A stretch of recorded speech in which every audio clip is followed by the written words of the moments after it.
Imagine you and your friends are trading Pokemon cards at school. One kid walks in and says, "This Pikachu card? It's trash. Nobody wants it. I bet its value is going to zero."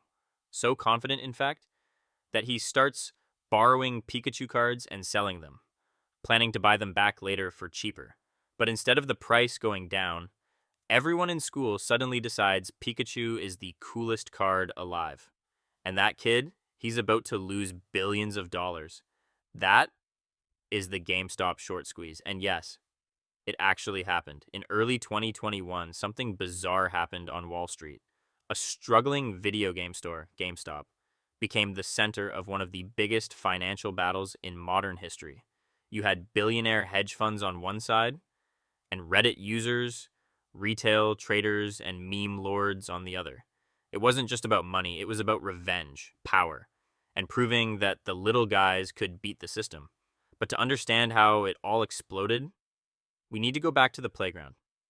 Let's keep it simple. Imagine your friend lends you his rare Charizard card. You immediately sell it for $100. Your plan? Buy the same card back later for $20, return it, and keep the $80 profit. That's called short selling. You're betting the price goes down. Hedge funds do this with stocks all the time. And in 2020, they were targeting GameStop heavily. Why? Because GameStop looked like a dying company.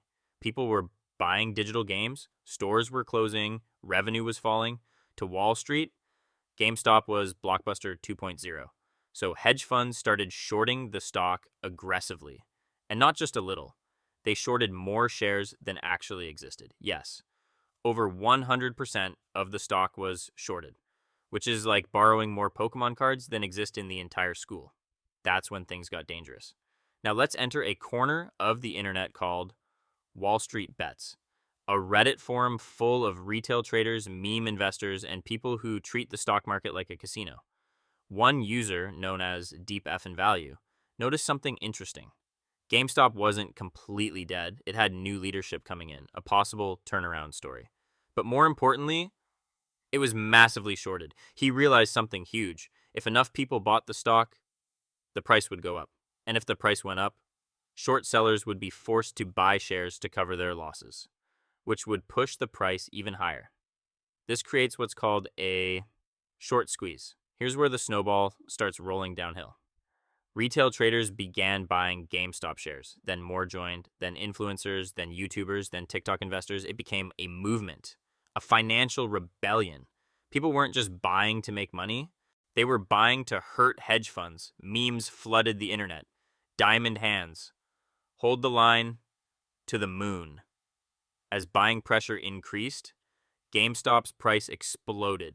$20, $40, $100, $200 at its peak, over $480 per share. And that's when hedge funds started bleeding. Remember the kid who borrowed Pikachu cards? Now imagine the card price goes from $100 to $1,000. He still has to buy it back, no matter the price. That's what happened to hedge funds like Melvin Capital. They were forced to cover their short positions at massive losses. Billions evaporated. At one point, Melvin Capital needed a $2.75 billion bailout just to survive.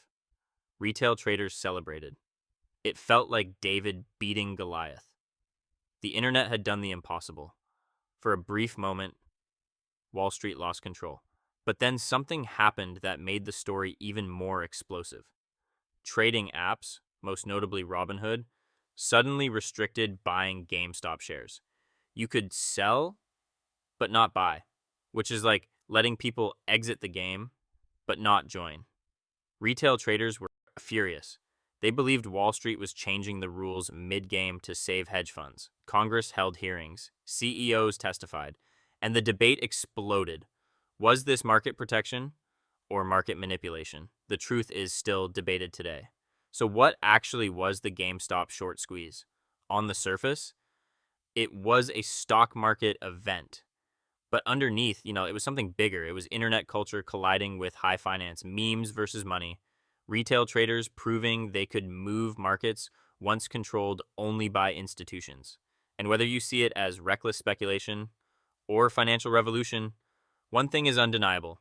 GameStop changed how Wall Street views the power of everyday investors forever. If you want more stories where finance, internet culture, and chaos collide, hit subscribe because the next one might be even crazier than GameStop.